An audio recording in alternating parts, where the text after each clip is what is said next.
Imaginez un peu la scène, les dernières heures avant une exécution, le silence, l'attente. C'est dans cette atmosphère pesante que notre histoire commence. Une histoire qui va glisser du tragique le plus pur à un absurde presque comique.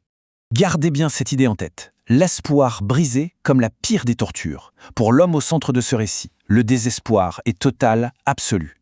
Et on va voir comment, dans ces dernières heures, la moindre petite lueur d'espoir va se retourner contre lui de la manière la plus cruelle qui soit. Le décor est planté, un huis clos, un homme seul qui attend la fin. Chaque seconde est comptée. Et puis, un élément nouveau, inattendu, vient perturber cette routine funeste. Un nouveau gardien entre en scène. Et c'est là que tout bascule.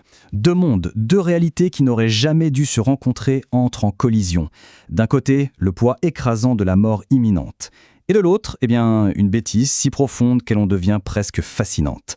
C'est de ce choc que va naître toute l'ironie de la situation. Et ce gendarme, il faut se le représenter. Le portrait est peu flatteur. Un front bas, un regard vide, une expression complètement niaise. Rien chez lui n'inspire l'intelligence. On a vraiment l'impression de voir une caricature, un personnage dont la stupidité est gravée sur le visage. Alors que le condamné est face à l'abîme, le gendarme brise le silence. Mais pas pour dire quelque chose de profond ou de réconfortant. Non, il lui sort cette question totalement surréaliste. Avez-vous bon cœur ? Le décalage est brutal. La conversation part déjà dans l'absurde.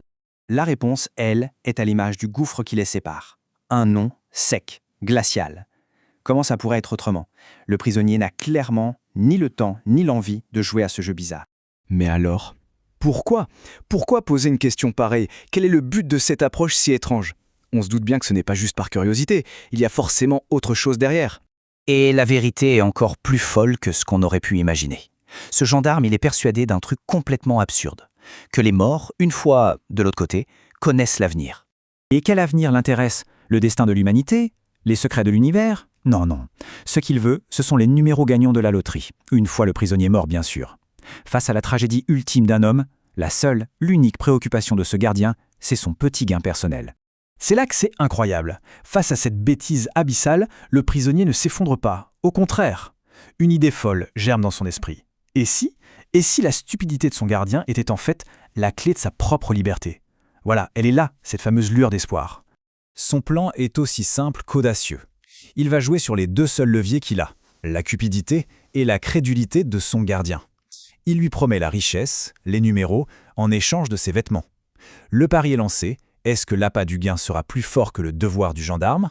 Et le plus fou, c'est que ça a l'air de marcher. Le gendarme mord à l'hameçon, attiré par la promesse de l'argent facile. Pendant un court instant, on y croit. L'espoir du prisonnier devient presque réel. L'évasion semble à portée de main. Mais cet espoir, il ne dure pas. Et puis, patatras. Tout s'écroule. Mais pourquoi ? Est-ce que le gendarme a eu un soudain éclair de lucidité ? Pas du tout. L'échec ne vient pas d'un sursaut d'intelligence. Loin de là. En fait, c'est tout le contraire. Ça échoue parce que le gendarme reste fidèle à sa logique absurde jusqu'au bout. C'est sa cohérence dans la bêtise qui va tout faire capoter. Et voici sa conclusion. Implacable, dévastatrice. Pour que son propre plan à lui fonctionne, il a besoin que le prisonnier meure. Si le condamné s'évade, il ne meurt pas. Et s'il ne meurt pas, pas de numéro. La logique est complètement tordue, mais à l'intérieur de son propre système, elle est parfaite. Et voilà la torture ultime dont on parlait au début.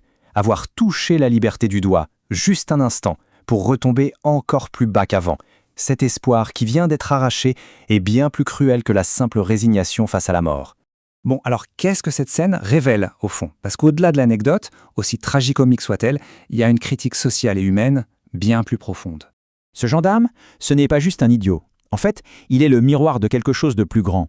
À travers lui, c'est la bêtise humaine qui est visée. Bien sûr, mais c'est surtout cet égoïsme aveugle, cette indifférence totale à la souffrance de l'autre quand nos propres petits intérêts sont en jeu.